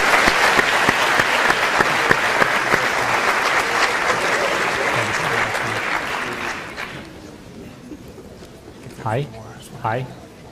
Hello. Hi. Yes. Okay. Hi. This is for Ravi. So, like in the very beginning of your argument, you said that humans have a very impredicative understanding of reality, and as you said, when we are not asking the question from the outside because we are actually within the question. So, like my question is, what makes you so sure that there exists an absolute reality for which there is a moral system to define? What is to stop the existentialist from saying that there's a plural of realities, and reality is actually subjective, which makes moral subjective as well. Morality subjective as well. Just repeat the last line. What is to get the existentialist from? What's to stop the existentialist from saying there in fact exists a plural of realities, and because reality is subjective, morality is subjective as well? Sure. Yeah, I don't see a point of tension there, but let me see if I can clarify that, and if any one of you men want to pitch in, it's this. I've always said I have a 1, 2, 3, 4, 5 grid in which I come to the knowledge of God and reality. One is the claim that Jesus made, I'm the way, the truth, and the life. No one comes into the Father except through me. So when he made that claim, he's making a truth claim. He's making an exclusive claim. Now, that does not necessarily mean it's the truth, but that's what he's claiming. He's claiming to be the unique and exclusive truth. And one of the properties of truth is that it does exclude. Truth, by definition, makes an assertion that excludes the contrary position. Now, how do I know what he claimed is to be true? You have two tests for the truth. You have the correspondence theory and you have the coherence theory. Correspondence means particular claims, when tested against reality, correspond to reality as it actually is. So when the prophetic schema from the Old Testament, all the way from the 5 books of Moses down to the prophets and the laws and so on, you see the hundreds of prophecies that were made in there. Did they correspond to reality? If you go to the book of Daniel and go from 9 through 12, it's incredible the prophecies Daniel made in the late 500s before Christ. He talked about how there would be the 4 kingdoms and how 4 would be reduced to 2 and 2 ultimately to 1. And you see after Alexander the Great, the 4 generals that took over, and then you see the Ptolemaic and the Seleucid empires, and you see the emergence of the Roman Empire. And then it says a stone that no man could cut from nowhere would come and shatter this single empire as well, referring to Rome. Late 500s, when Babylon was in power, to see all the prophetic schema. So, corresponding to reality. One other test. If Jesus wanted to fake who he was, here's a very simple thing he would have said. This worked away in my mind as a brand new Christian because I know how we think coming from the East. Jesus could have said, I will demonstrate to you who I am, so that after you have crucified me, in 3 days I will rise from the dead. He could have made it a very safe prophecy by saying, I will spiritually rise from the dead. How do you falsify that? If he were just going to spiritually rise, there's nothing you could bring, not even the body, to falsify it, because the protagonist would have said, yeah, he never said he'd bodily rise again. He just said he'd spiritually rise again. So in presenting his body, you've not proved him wrong at all. That's the kind of claim he would have made. But instead he said he would physically rise from the dead, bodily rise from the dead. Even after that, that's what prompted Thomas, who went to India with its 330 million deities, and came to India to proclaim Jesus and paid with his own life. He said, unless I see, feel, and touch, I'm not going to believe. And when the risen Christ came to him, and he reached out and touched his hand and bowed and worshipped, the Greek words say, ho kurios mu, ho theos mu, my Lord and my God. And Jesus said to him, you've seen and believed, blessed are those not having seen, believe. Correspondence theory. And then coherence. The questions that we ask and the confluence of answers given have to cohere. So it's not just a case of multiple choices. The correspondence theory and the coherent theories have to come together. So if you talk about the existentialist, of course, there's a wide array of them, all the way from Nietzsche to Sartre to Heidegger to Camus and so on. Wide variety of existentialist thought. But they themselves, Sartre on his deathbed says, I find my existential view of the way I've defined it incoherent and unlivable. I've footnoted that in my book, The Real Face of Atheism. So you've got one question, two tests, correspondence, coherence. How do you narrow the tests? Logical consistency, empirical adequacy, experiential relevance. 1, 2, 3. 4 questions. Origin, meaning, morality, and destiny. Origin, meaning, morality, and destiny. 5 subjects. God, reality, knowledge, ethics, anthropology. You bring these 5 subjects to be studied, the 4 questions to be answered, the 3 tests for truth, the 2 categories, and the 1 question, and you will find that there cannot be a multiplicity of answers, but the only one who really meets the test from 1 to 5 is the one who claimed to be the way, the truth, and the life. So it's not just a whim. It's very well put together in the answers that Jesus has put for you and me. Thank you.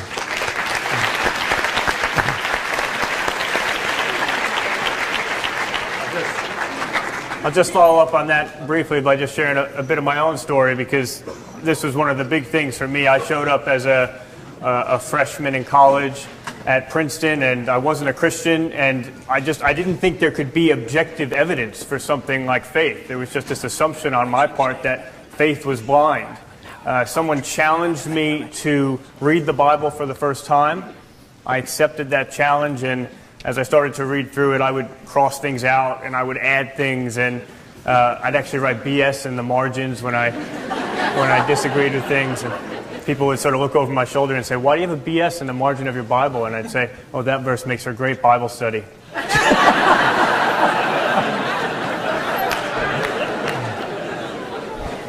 had that Bible for a while, and months later I needed to go back and start crossing them out and say, "Sorry, God, my bad."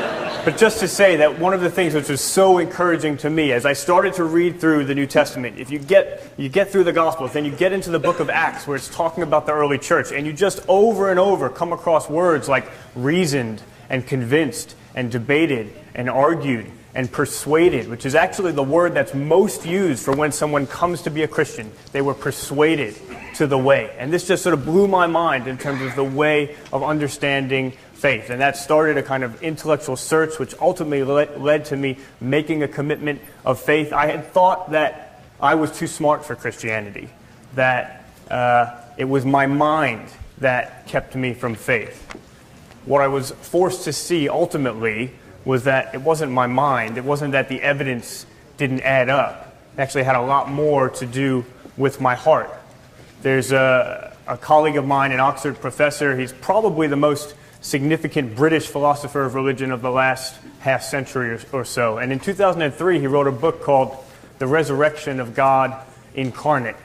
And in that book, he argues that on the available evidence today, it's 97% probable that Jesus is who he claimed to be, the God that he claimed to be, and that he rose from the dead.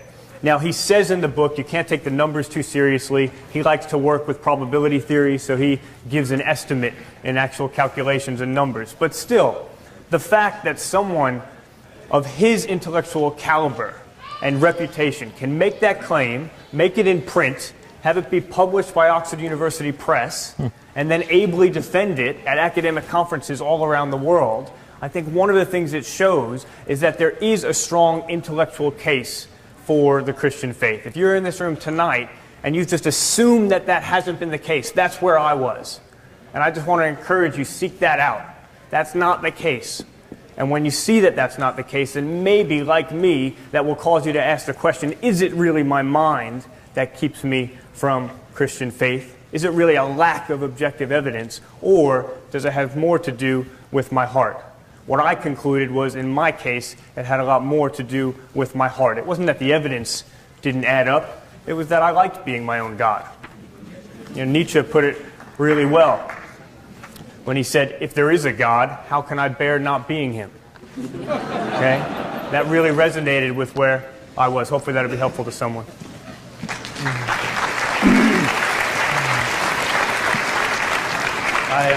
I see the MC is getting up, and I see that they're trying to close it, so this is the perfect time for me to interject. I want to follow up with what Vince just said. He made a great point that really applied to my life as well. He's saying that we can look into this intellectually with rigor and test and see that the claims are strong. I want to point out to you that I did not come to Christianity willingly. Far from it. I was raised in an Islamic family. My family was devout. I loved Islam. I loved praying 5 times a day. I loved waking up for fasting during the month of Ramadan. I loved hearing the adhan. I loved giving the adhan. My heart was with the faith of my fathers. And I knew that if I were to accept Christ, I mean, there was very little worse that I could do with my life as far as my families were concerned than me accepting Christ.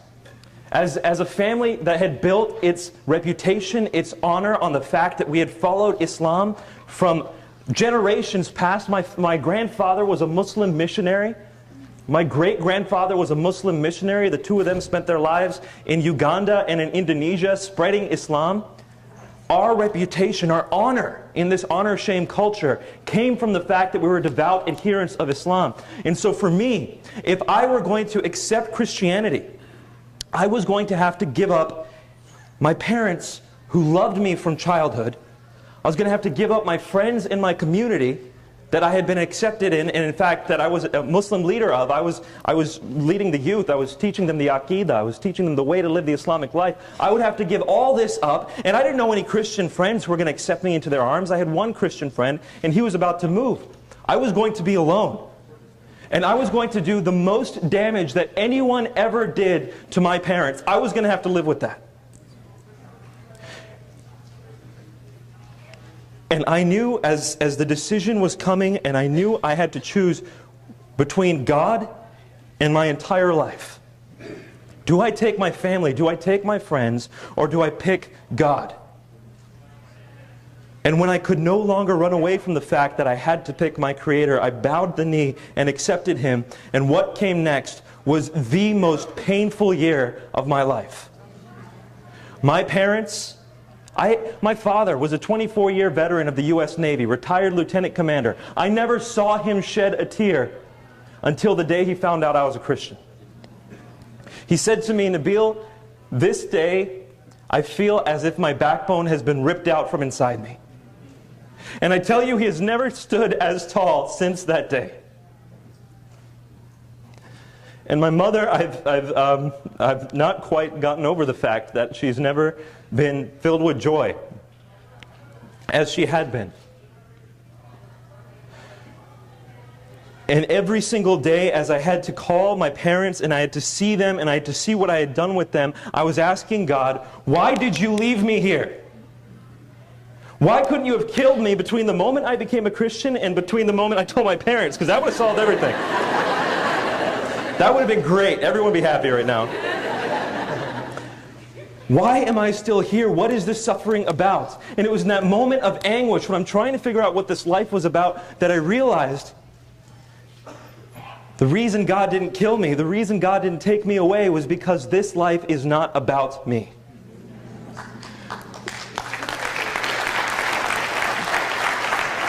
There are people around the world today, not the least in the medical school where I was attending, where they had no idea how life was meant to be lived. Every single day they sleep, they don't know why they're working, they're jaded, they're upset, they're disillusioned with the world around them. They came to learn how to help people, that's why they were learning medicine, and yet what they saw every single day in the ER was an abuse of the medical system, or someone who shot their wife, or someone who beat up on their children, and they're seeing these things and they're jaded and they don't know why they're there anymore because they don't care about people anymore. And you see other people coming into the hospital who are trying to figure out what they're doing with life. All they know to do is to work a job so they can have enough money to pay the bills, to work the job and keep going. And they have no understanding of what life is about. And I have now encountered the living God. I have drank from that draught of a well that gives peace and joy and purpose and hope. You know, when you know that you've been created for a reason, when you know that that thing you do, that passion you have, was crafted by God, then you realize that you are made with a purpose, that you were made to change this world. Every single one of you out there, I don't care how meaninglessly you think this life is being lived by you, I don't care if you think you have no purpose, you can change the world. because God has created you in a specific way, knowing you and loving you and equipping you. And this truth, if we all heard it, if we all shared it, if those of us who at least believed it, and I'm not talking to all Christians here, and I know that, but if there are those of us who are here who knew that what they believed was real and that they ought to live it out with their life, then this world would not be the same. That is what I realized. To sum it up, to follow up on what Vince was saying, if you have to give up a lot, and I know there are people in this room right now who have to give up a lot if they want to follow Christ. If you have to give up everything, I'm swearing to you, having walked down that path, it is absolutely worth it.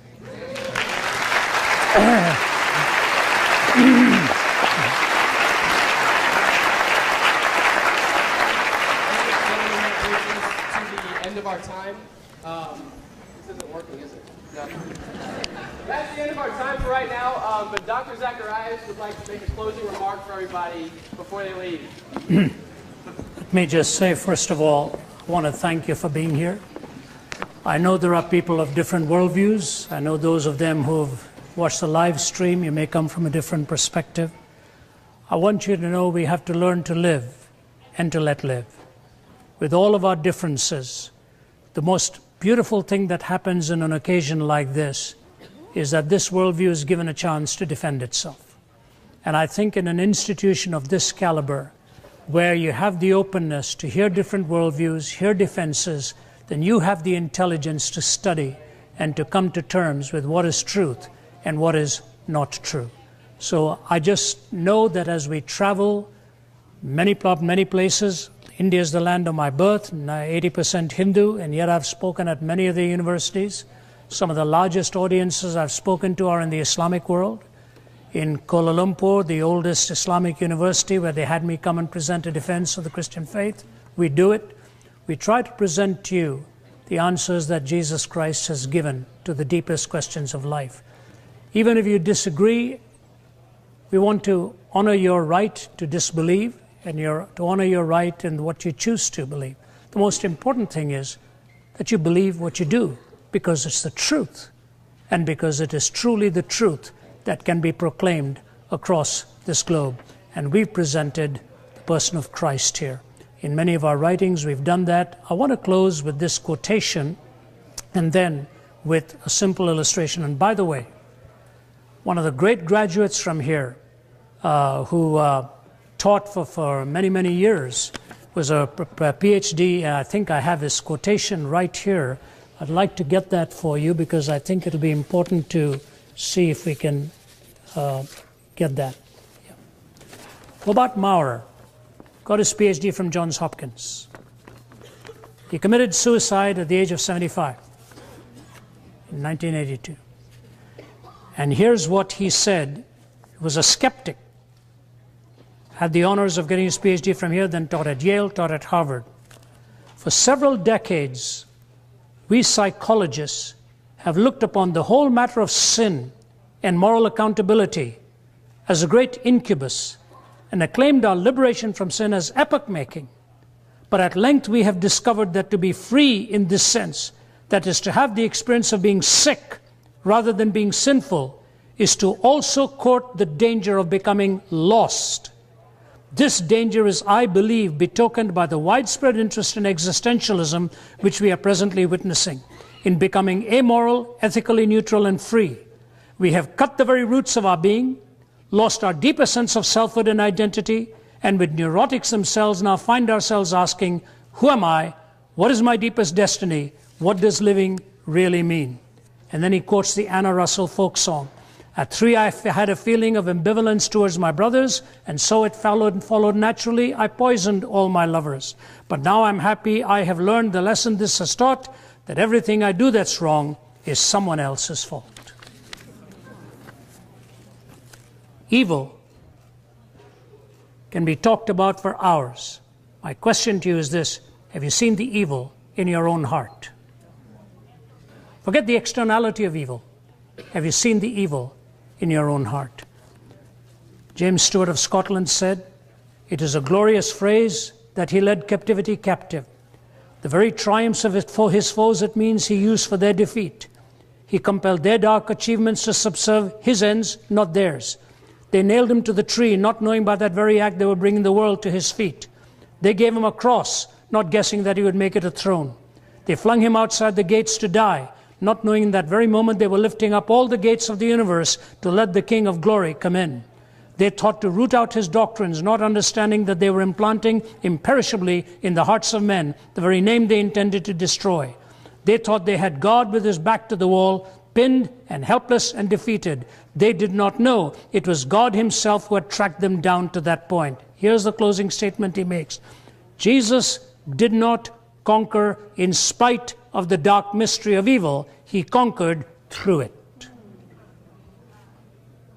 He did not conquer in spite of the dark mystery of evil. He conquered through it. I've lived with 2 metal rods in my back from L3 to S1 and 8 screws bolting me down after an injury. For 27 years, I lived with unbearable pain. And something incredible happened last year. I won't go into that. But when you wake up in the morning and not know if you're going to be able to even bend down to tie a shoelace, when you can't pick up your bag that's more than 3 pounds. I travel with an assistant because of my broken back. Pain is a horrible thing in life, but I have learned through that pain how precious God is in his presence and helps you to conquer through it. I just want you to know that pain is not easy for us when we bear it. I lost both of my parents in my 20s. And you never look at the world the same way. But as Muggeridge said, I believe with all of it that some of the greatest experiences in life have come not through pleasure, but through what I have learned in pain. And maybe that's what the cross of Jesus Christ signifies. In the 1960s, I heard a song by the Kingston Trio.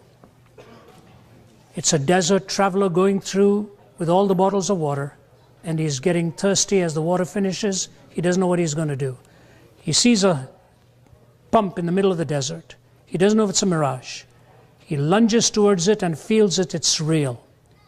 But when he lifts the handle and brings it down metal upon metal, there's no water.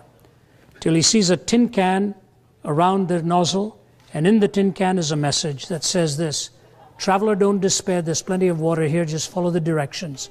Directly under the faucet, in the sand, under that, you'll have a bottle of water. It should be full. Don't drink it. Don't drink it. Uncork it, pour it into the cylinder, and prime it with the other hand. The suction system will begin to work. Water will come gushing out. You can drink all the water you want, refill all the bottles you've got. Don't forget to fill up that one bottle and put it back for the next person passing by. Warning, you're going to be tempted to disbelieve this note and consume that one bottle because it's in your hand. Don't. You will soon be thirsty again, and so will everyone else who passes by. Empty out as instructed, and you'll have all the water you want. Let me write the songs of a nation. I don't care who writes its laws.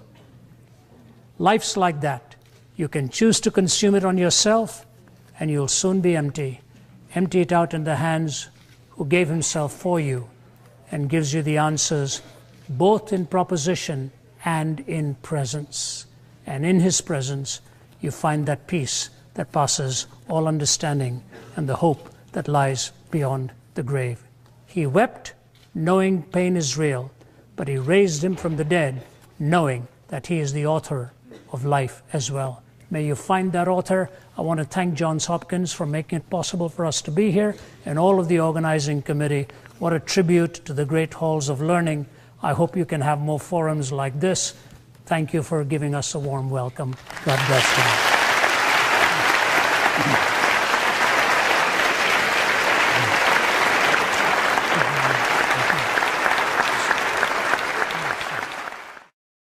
For more information about the Veritas Forum, including additional recordings and